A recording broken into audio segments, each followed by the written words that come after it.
The following program is from E, the National Educational Television Network. NET Journal, a look at the events and issues of the world today.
At the wheel of this car is a man torn between two worlds. He's an Arab sheikh who was born in an old Arabia and will die in a new one. He worships Allah, loves the desert, and is one of the richest men in the world. His name is Zaid.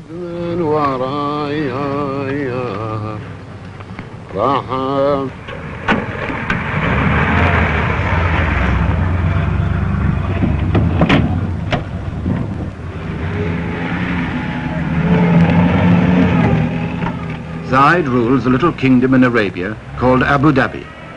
20,000 people in a stretch of sand and salt flats about half the size of Denmark. To the tribesmen who follow him everywhere, he's the undisputed boss.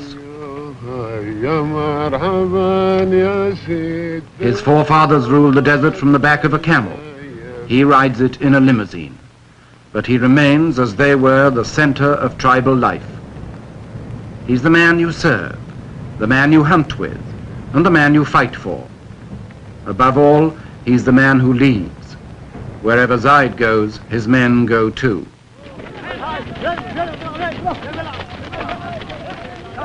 Those who don't travel with Zaid come out of the desert to greet him.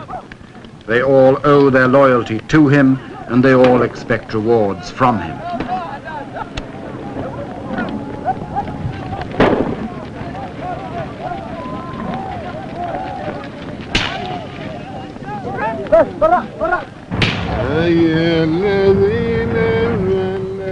Zaid's tastes have not been influenced much by his money. He likes the simple life, to drive himself, to go hunting and camping in the desert, to be with his people as a sheikh should be, to follow the ways of the old Arabia.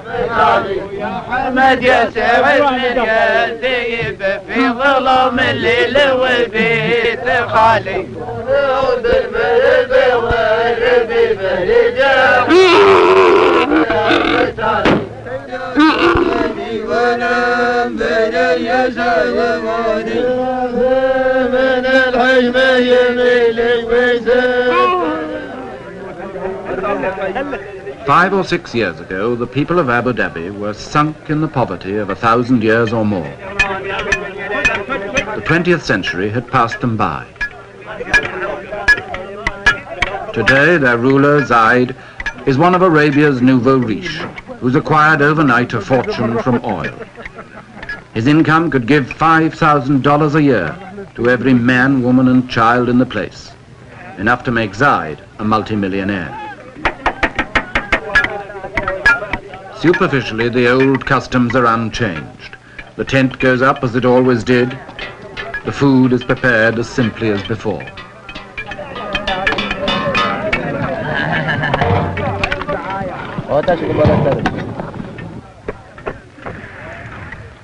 Zaid's natural pace is leisurely, almost indolent. Time is about the only thing the desert's been rich in until now. Time for coffee, time for talk, time made into ritual from century to century, from morning till night.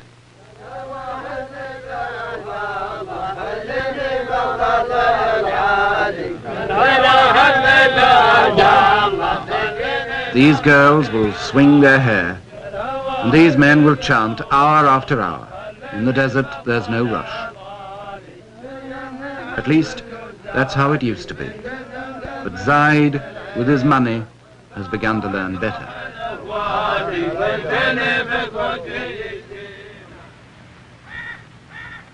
In this palace in Abu Dhabi, Zaid had a brother. His name was Shakput, and for more than 30 years he ruled Abu Dhabi in poverty and comparative peace. Shakput's rule was traditional. His word was law, but he stayed close to his people. Anyone was free to talk to him any day in the Majlis, the tribal council, and as long as they had no money, they were all relatively contented. And then in the 1960s, Abu Dhabi struck it rich, and its troubles started. In a year or two, people were demonstrating about work and wages who'd never had either in their lives before. The grumbles grew as the money mounted, because Shakput was a miser. All his life he'd been a poor man. Now that he was rich, the skinflint habits stuck. And like a man who's won first prize in a lottery, he found his money made few friends.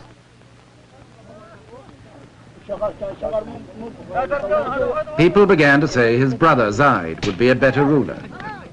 He had a mind more open to the world. He was generous. He was a man's man. But Zaid had sworn to his mother years ago that he would never harm Shakput, and for 5 more years he stayed loyal, and the people waited.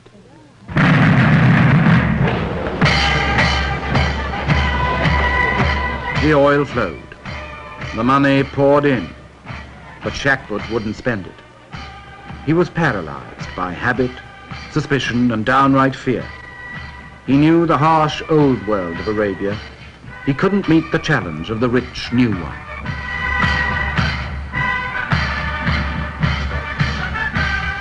By 1966, just 5 years after oil had first been found in Abu Dhabi, Shakput's wealth destroyed him. Zaid sent him into exile and took command himself, ready to say farewell to the old Arabia. But how was he going to do it?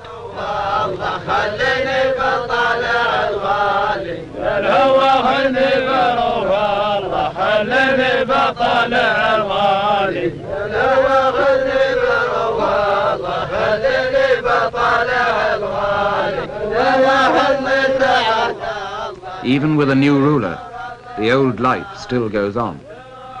A timeless, patient life, dominated by the desert and the unforgiving sun.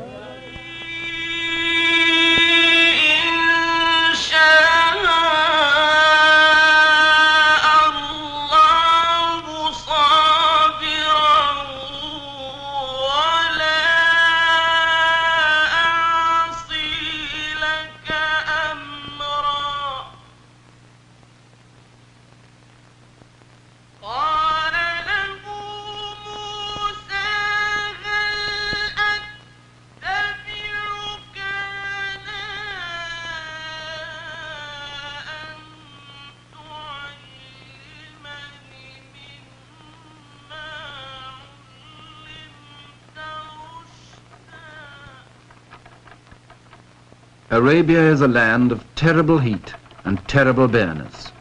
A tract of desert as big as Western Europe, practically untouched by the world until a few years ago.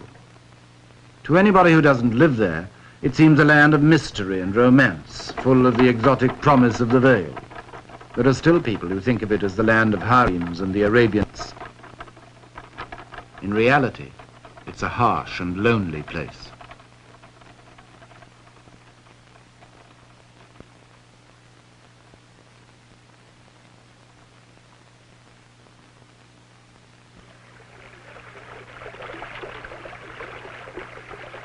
Only water makes Arabia bearable. Where there's water, there's life. Water is so important that the Arabian oasis became the direct inspiration of the Muslim idea of heaven. And no wonder, when you come to the cool shade of the date gardens after the heat and emptiness of the desert, the oasis seems literally heavenly, a place of pure pleasure.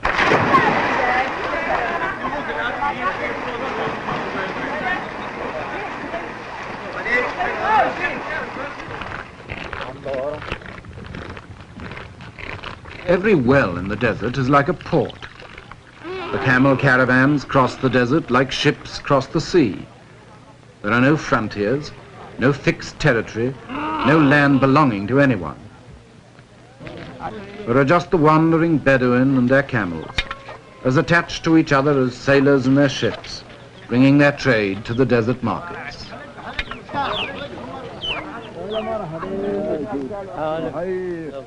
It's a hard life in Arabia, and it breeds hard men, but it's as perfectly adjusted now to the hard land it's lived in as it was in the days of Abraham, the father of all the tribes.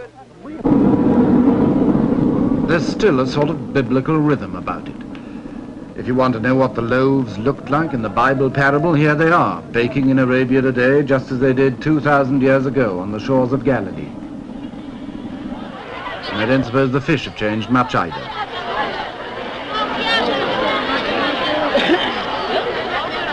The women of Arabia still hide behind the veil, as Arabia itself has done for centuries.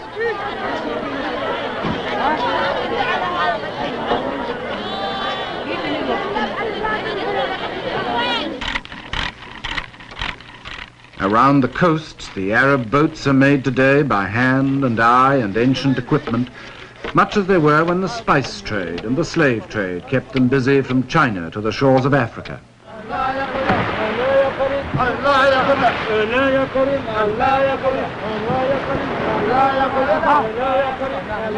To the Arabs, the sea was a source of wealth that the barren land could not provide. Fishing, pearling, trading, smuggling, and especially piracy. Arab sailors in the Indian Ocean and the Persian Gulf preyed on the ships of Europe in the Indian trade. In the end, their piracy was their downfall.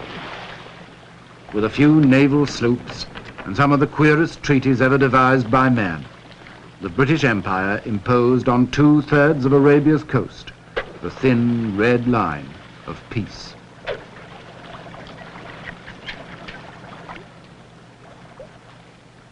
But neither the empire nor peace got much further than that.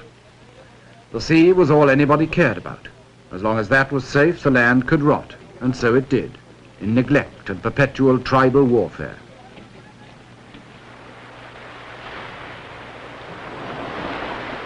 Beyond the coast, most of Arabia lay untouched until 20 years ago.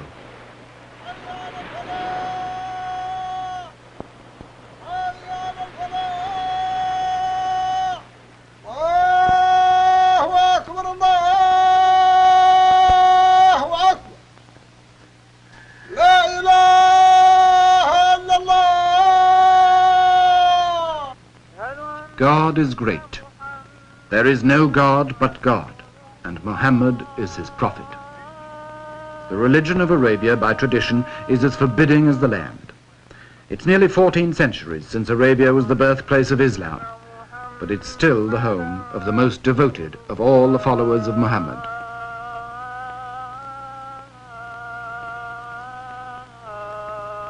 Islam means submission to the will of God. In the desert, there isn't much you can do but submit and pray for God's mercy.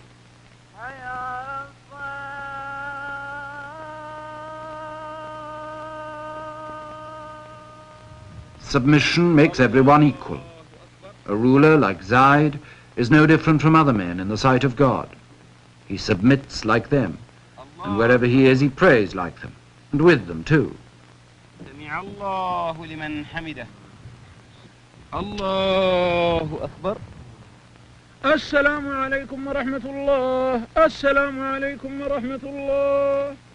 The Prophet decreed that the faithful must pray 5 times a day, from dawn to dusk.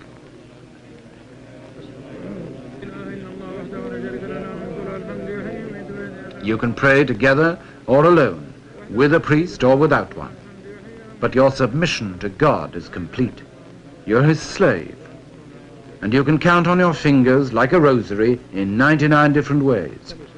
May God be praised. May God be praised. May God be praised.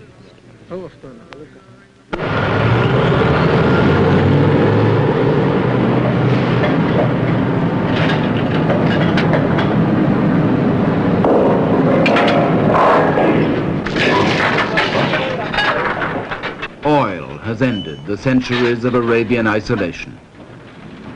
Oil means money. It's worth nearly $6,000 million a year around the Persian Gulf alone.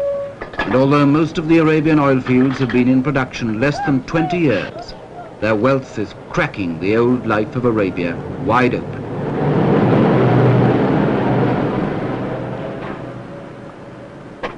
To most of us, oil may be just the stuff that drives the car. To Arabia, it's a revolution. There isn't a thing it leaves untouched.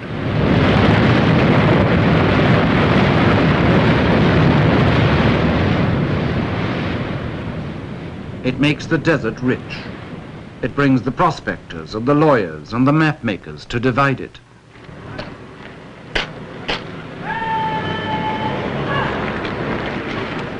For the first time in history, oil brings soldiers to enforce peace inside Arabia.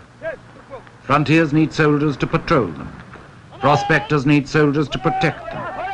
So the tribesmen who once fought each other and raided the ships and commerce of the world are paid and trained as soldiers to maintain the new law. The poachers of 1,000 years have been turned in a generation into gamekeepers. Upturn! Tabab! Men al-Yasar! Aditab! Tab!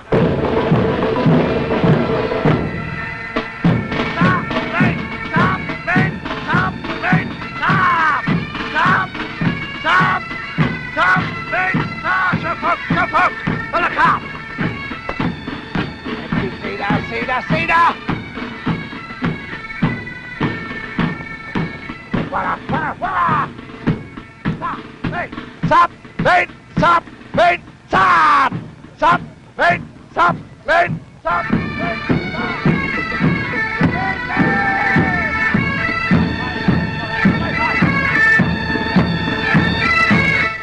Sultan, chop up! Wara! Helicopter!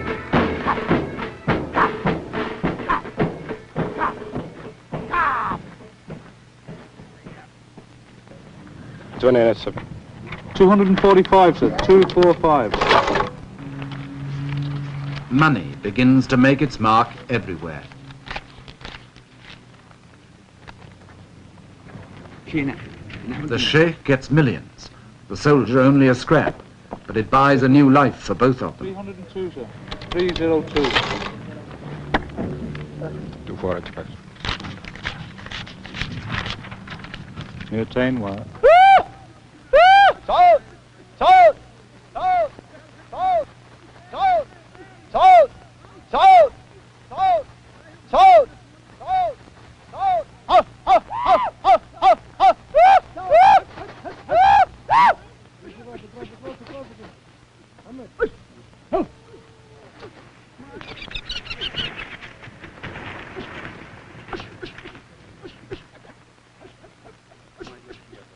On his hunting trip, Zaid chases the desert game with a string of falcons as long as his purse. 20 years ago, he'd probably have gone hunting on foot, with only a few birds to help him. Now he takes anything up to 100.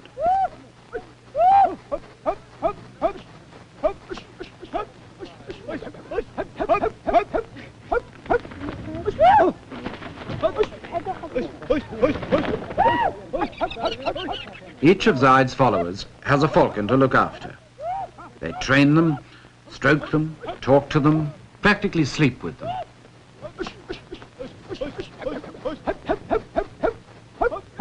Like racehorses, they're the pampered darlings of a rich man's camp. And like racehorses, they cost big money. A good bird will fetch $600 or more imported from Syria or Iraq. And with so much oil money in Arabia now, the price is rising every year.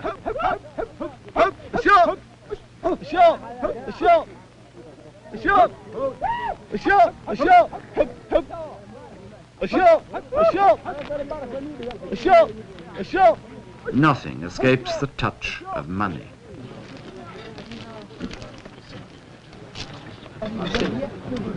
Money changes all relationships. When Zaid visits his neighbors now, the traditional feast for a visitor becomes an offering to a wealthy benefactor instead. Unlike many of Arabia's oil millionaires, Zaid believes in sharing his wealth. He told me once, the oil business is like a lottery. I might still be poor and my neighbors might be rich, so we ought to help each other. He's already given away millions. Zaid's host at this feast was one of his poorest neighbors. But now that Zaid has touched his palm with silver, he won't be quite so poor.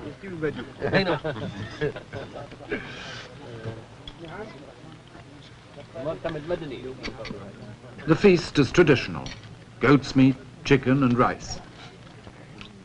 And when the VIPs are finished, the lesser men move in.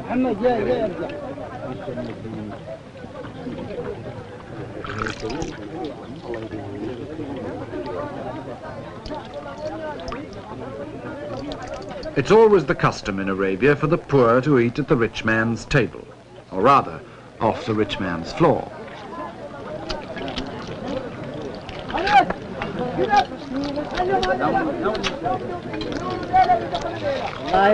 When this lot are finished, there'll still be more to come, in descending order of rank and ascending order of hunger.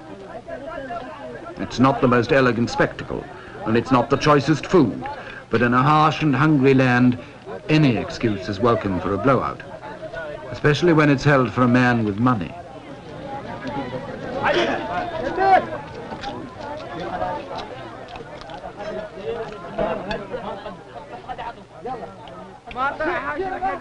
لي صفا ونزاح همي ولا باس ان قلت جرب لي القلم باهتمامه ما دام فكري سالي كله جاس اكتب معانا ان قلتها بالتمامه معنا على ما دار القلب واحتاس. The old Arabia pulls at the heart, the world where Zaid was raised, and where he always likes to be, around the campfire in the cool desert night, among his men, listening to those endless Arab fairy tales that the audience knows as well as the storyteller, of love and beauty and the 1001 nights.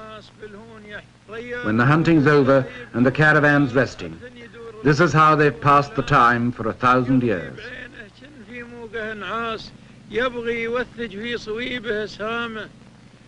This is the old and sometimes beautiful Arabia, where time is endless and patience more so.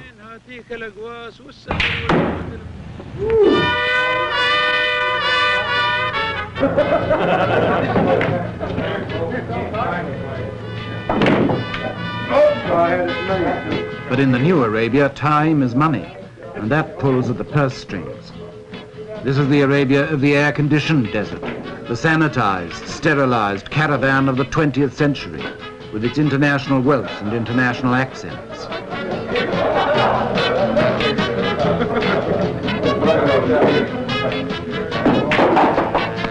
You can't play pool, let's play darts. I can play darts. For these people, the old Arabia hardly exists. The mystery and the romance, or the harshness and the poverty, it's all one in the oil company's pay packet. See you guys later. To them, Arabia is just another job.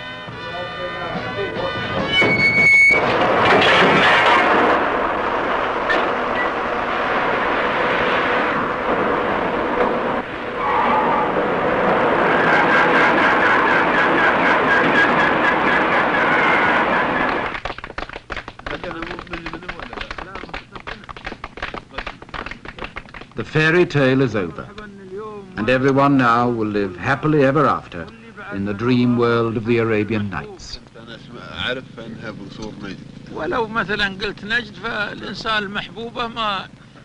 But in the real world of Arabia tomorrow, it's not so easy. Not even Zaid's best friends can promise him a happy ending to his modern fairy tale that's only just begun. You can't reconcile the old life with $100 million a year, as his brother Shakbut learned. You can't even choose whether you'll have the old life or the new. God and the oil business have already chosen for you. From now on, you can only try to ride the terrible tiger of the 20th century and wonder if it will not eat you in the end.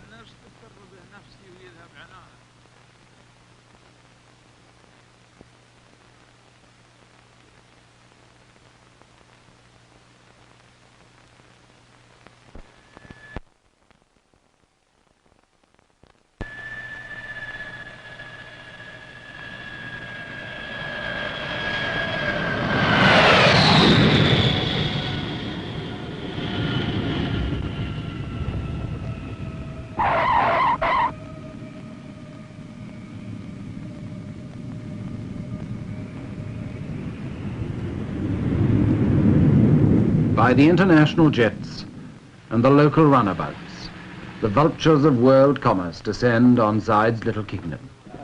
They're perfectly decent vultures, just bankers and businessmen doing their job. $100 million a year is a nice piece of export market to get your hands on, especially when the place so obviously needs your help.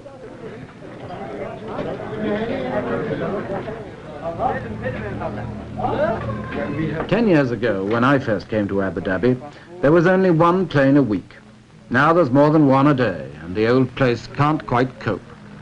I've been here before. I don't know, there's been quite some improvement here in 4 years since I've been here. I fully expect to see some floor shows when I get on into town. With some striptease also? Well, no, that's a little too much.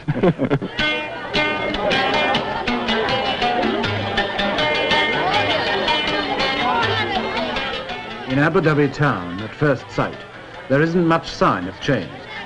Shackput's static rule left the town nearly as squalid as it always had been. And some of these people hardly know yet what's going to hit them, now Zayed's ready to spend his millions. The alleys are still dark and dirty. The beggars wait patiently for the faithful Muslims to do their duty as the Prophet ordained and give them alms.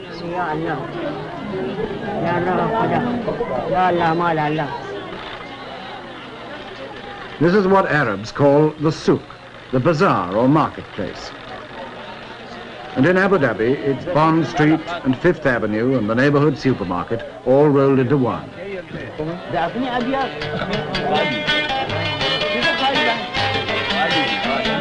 For the Arabs of the desert, it's got everything we mean by bright lights and the big city. It's not much of a place, but this is where 20,000 people are going to share Zayed's inheritance of 100 million a year.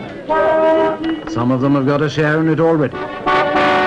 They've bought big cars to go bumping over the unmade tracks.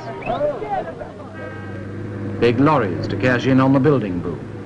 And they've also learned to throw them away, like all good modern men.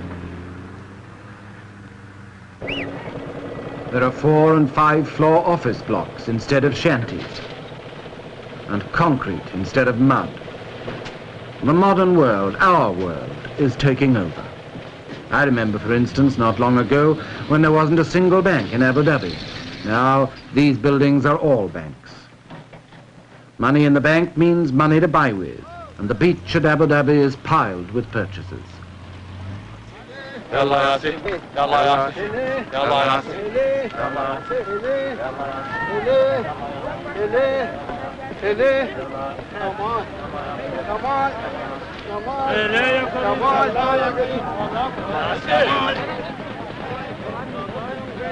Abu Dhabi was built on a sandbank, so it's never had a proper harbour.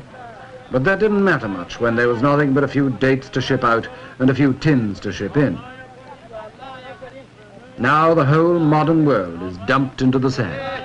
Air conditioners and deep freezers, timber and steel, cement and typewriters, fans and filing cabinets. You name it and you'll find it here, sweeping in like a tidal wave on the old Arabian shore.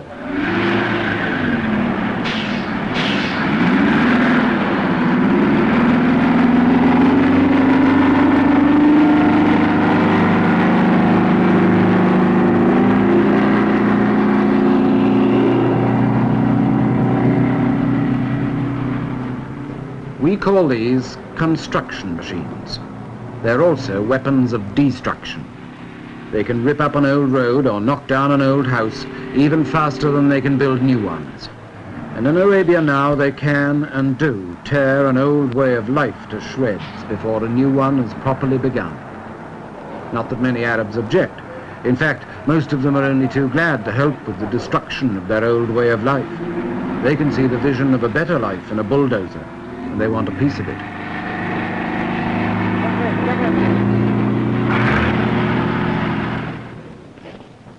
Someone, though, must try to strike a balance between building the new and wrecking the old.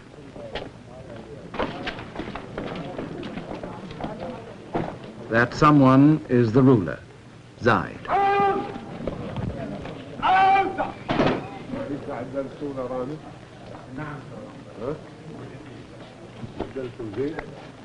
Zaid knows from experience that if he's too slow to destroy the old world, he may be removed like his brother Shakput. But if he tries to build the new world too quickly, he may destroy himself just as surely. Life for Zaid has become a perpetual balancing act between the personal leadership of the past and the faceless, impersonal administration of the future. Like Shakput, he still holds his majlis every day, so that his people can meet him, greet him, talk to him and complain to him in the traditional desert way. The ritual is unchanged. The coffee is served. Time, motion and people seem as leisurely as ever. But behind the appearance of tradition, the revolution is creeping in. The majlis doesn't last all morning anymore. Zaid can only give his people an hour of his time.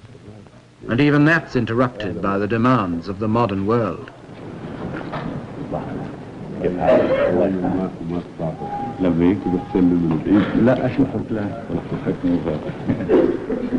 Welcome to the international businessmen. Welcome to the salesmen, to the experts, to science and high finance. Maybe welcome to the con men too, until Zaid learns to pick them from the rest.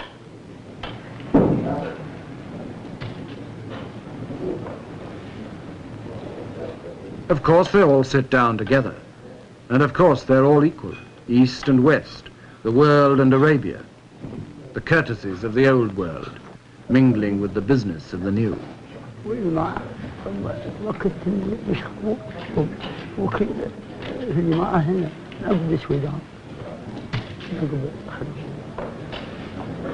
But it's the newcomers in business suits who get the places of honor at Zaid's side.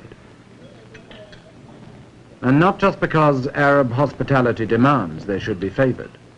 They're there because they represent power. The power to provide the people of Abu Dhabi with anything Zaid can now afford to buy. Still the ritual goes on, balancing the new with the old. The first thing a visitor must do in Arabia is to learn patience. You can sit for hours in places like this and never do anything but ask after each other's health. All in good time and all by the will of God. Never do today what you can put off till tomorrow. Never act if you can talk instead. The tribesman with a problem comes to Zaid to sort it out. And everybody else must wait.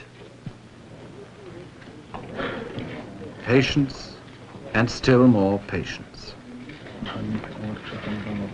But now there's $100 million of good hard cash burning a hole in patience every year. That's business that won't wait. It may be the will of God that's given it to Abu Dhabi, but it's the will of man, and especially the will of Zaid, that has to decide what to do with it now.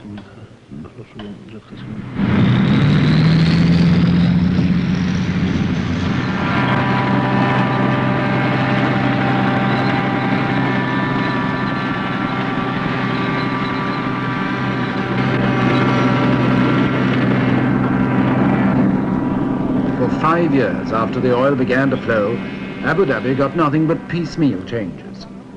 Now Zaid has come to power with a plan to make Abu Dhabi the model state of Arabia, with all the paraphernalia of development. In the first few months of his rule, he awarded $70 million worth of contracts, and he's out every day to spur on the men who are making him a brand new kingdom. And this will be going out approximately a mile, and the second stage, which will be done next spring or next summer, whenever Your Highness decides, would continue on out into the very deep water for the large freighters, the large ships. طال عمرك يقول هو هذا الدفن اللي انتم تكلمتوا عليه، يعني اللي طلبتوا منه الدفن هو اللي يطلع ميل واحد.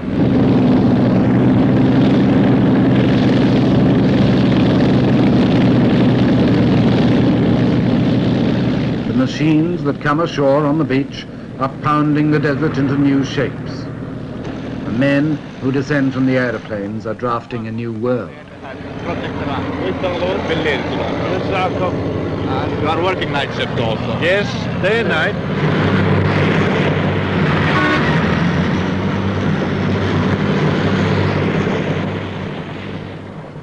It's a world where time and opportunity have changed places. Yesterday, time seemed endless and the opportunities few. Today, time is short and the opportunities are infinite. Going out for approximately a mile, which we had discussed with you in your office when Mr. Griesbach, our design engineer, was here a month ago. Zaid told me once he didn't know what would happen in 10 years' time, but he felt he must give everything to his people now because they'd had nothing for so long. Schools and hospitals, wells and houses, an artificial deep water harbour to replace the Abu Dhabi beach, a 4-lane highway and a water pipeline across the desert, an airport with a runway longer than London's.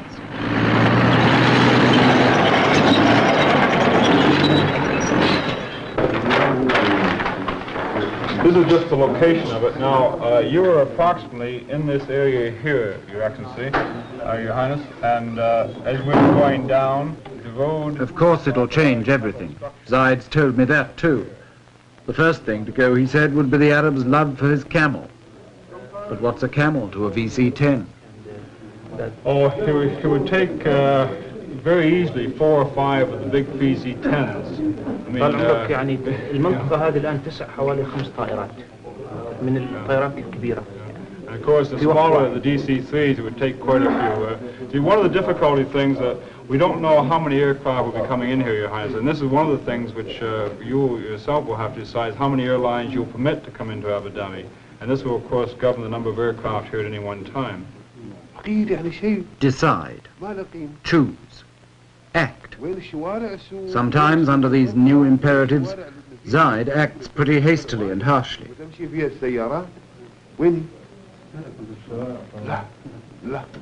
He dismissed this plan for a new souk in Abu Dhabi with scarcely a moment's thought. Small scale, no, yes, oh yes. We'd have to show detailed plans. Yes, bigger. هذا على حسب رضاكم اللي ما فيش اسمه. لا لا لا لا لا لا لا أنا مو براضي عن هذا ولا. No, no, no, never, never, never. Take it away and start again. So 2 months' work is demolished in a moment. He who pays the piper calls the tune.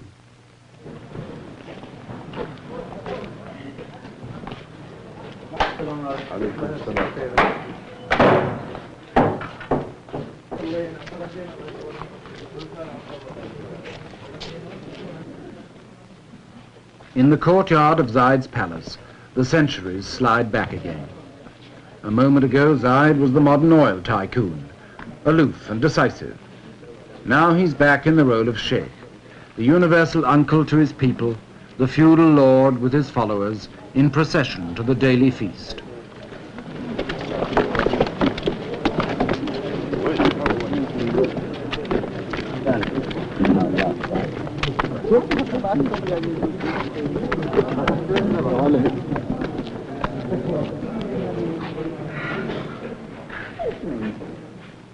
To the tribesmen of the desert, used to bread and dates in the sand, Zaid's table is a revelation. It's loaded with more food than many of them have ever seen, and it really is a table, and not just the floor. The idea of a free meal for all Zaid's followers is traditional, and he rarely sits down with less than 50 men. But the forms and the food are new. Money talks here through waiters in black ties, through plates and soup spoons, and a whole new ritual of table manners to master. Like the newly rich in any part of the world, the Arabs of Abu Dhabi are learning to keep up with the Joneses. Snobbery is the latest local vice. يمكن هناك شيء سر.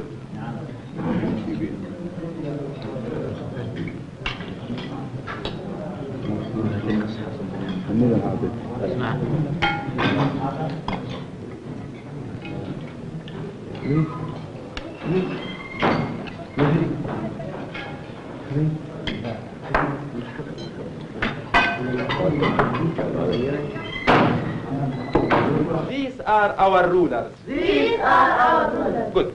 What's this? That's the door. Yes, say, that's the door. That's the door. What's that? That's the ceiling. And what's this? This is the... While the fathers learn new manners, a few of their sons learn new tongues. That's the ceiling. Foreign languages and foreign teachers bring foreign ideas. That's the ceiling, yes. That's the ceiling. Yes. This is the floor. Good. Here's a pencil. Good. Here's a ruler. There's a picture. Say it again. Good. Now all together, stand up. Yes, that's the window. Huh. That's the window. That's the door. That's the ceiling. This is the floor. Here's a pencil. Here's a ruler. There's a picture. Say it again. فإذا انشقت السماء وكانت فبأي آلاء ربكما تكذبان. But the old ways are still the only ways for most of Arabia's children. Schools like this, where the boys learn the Holy Quran by heart, haven't changed in 1,000 years. It's still the only sort of school most kids ever see, if they're lucky enough to see a school at all.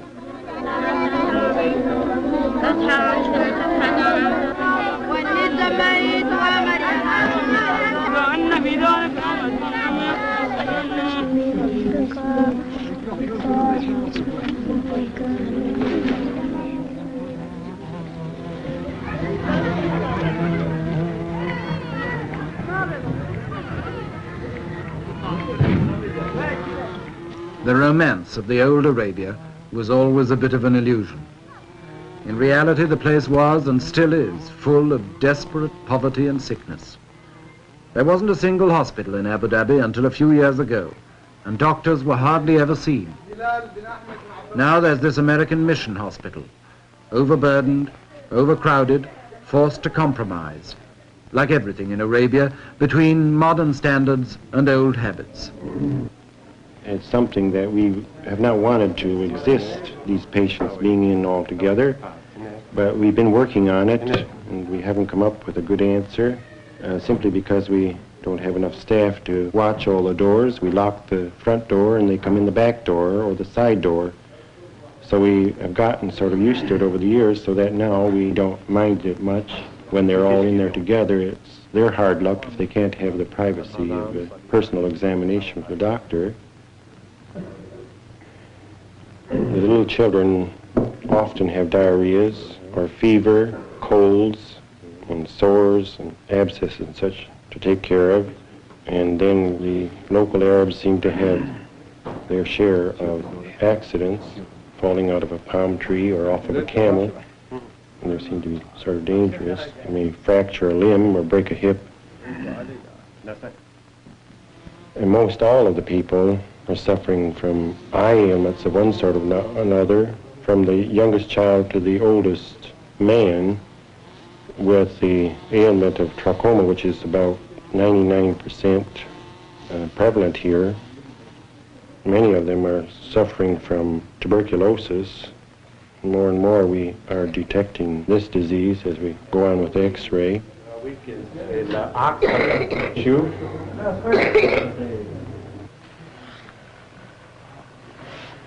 تمام هذا تمام هذا الحين نريد نفس صدرك شوية ها وراك بس من هني Tradition still throws a veil around the women of Arabia that even the doctor can't quite penetrate. His examinations here are probings in the dark. وين يعرج أكثر هني شوية هني شو هذا هذا أوجل من أول وسم ذي وسم The women are the most conservative force of all, secluded, unchanging, uneducated, and fatalistic. They accept their lot meekly, and they do their duty faithfully as the handmaidens and chattels of men. But for how much longer? When even under the thorn bush the doctor arrives with his medicine, and every jab with a syringe becomes a sort of revolution.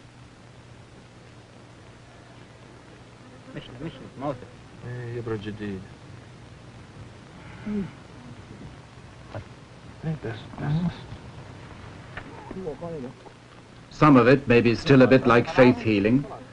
No doctor's skill could have cured this man's tuberculosis. The most that medicine could do was to give him a sort of comfort on the way to death.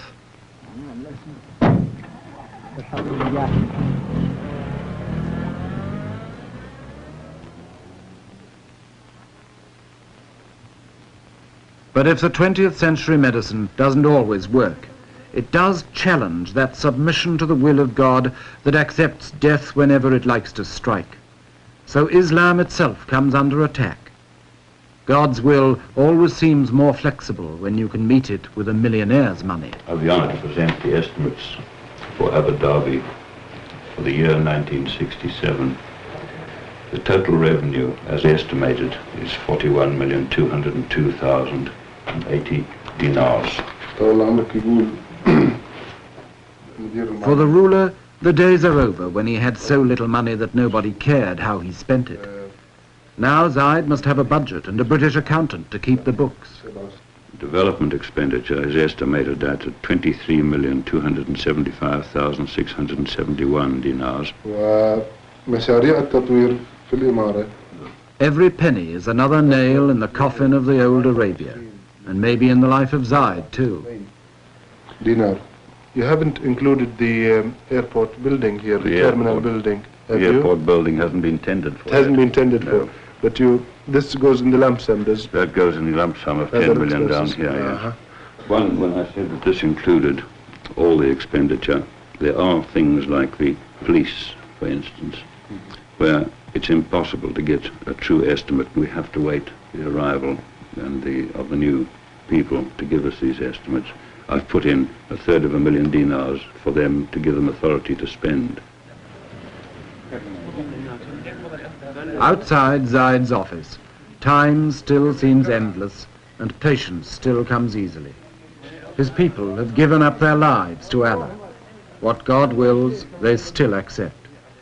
But the signs of dissolution are all around them, like the leisurely old world's cast-off furniture and the new office chairs that are waiting to take its place. As the offices grow, the people seem to shrink.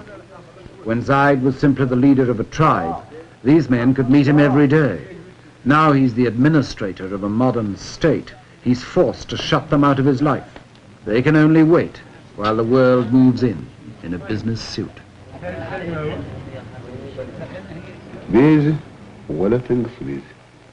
Even Zaid is a little less sure of himself. He can ask the new questions and make new demands, but who can give him the answers? You see, His Highness, for this year, of course, we're giving him something very approximate. Yeah. But for next year's, he'd like it as precise as possible. Well, I'm hoping that the exercise in the coming year will give us the material for next year, but at the moment there's nothing to go on.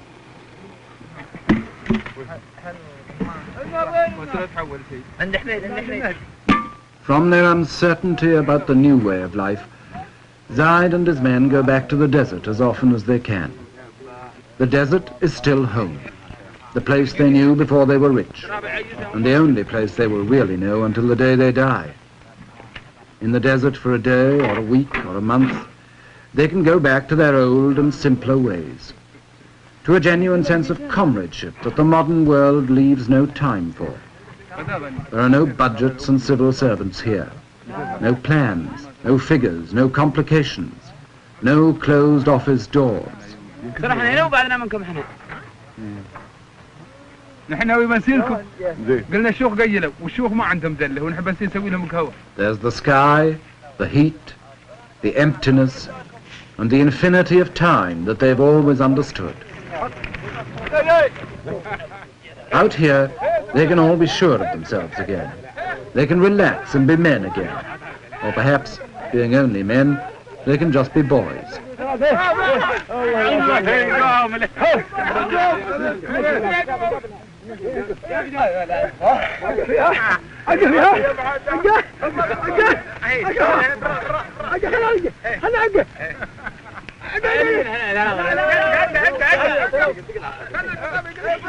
Even Zaid, the ruler, can let his hair down here and be one of the boys fighting a mock battle with his secretary.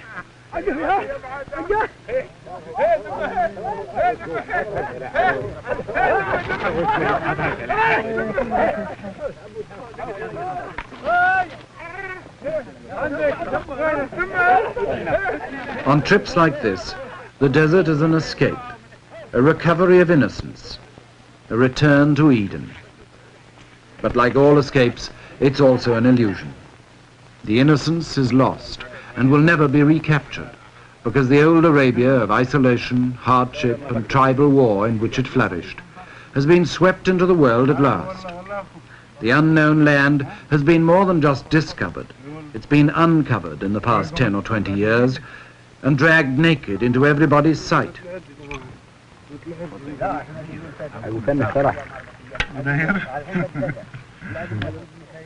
Of course, this doesn't mean that the old Arabia has disappeared in the space of the last few years. It's still a hard land that breeds a hard people. Tough individuals like Zaid and his men, and some of them still fighting a rearguard action against the assaults of the modern world. All the same, in the end, the 20th century brooks no defaulters. Here in Arabia, one of the last of the lonely lands is surrendering its old independence. From now on, its people will have to face, like the rest of us, the infinite hopes, possibilities, and disillusionments of the modern, universal world.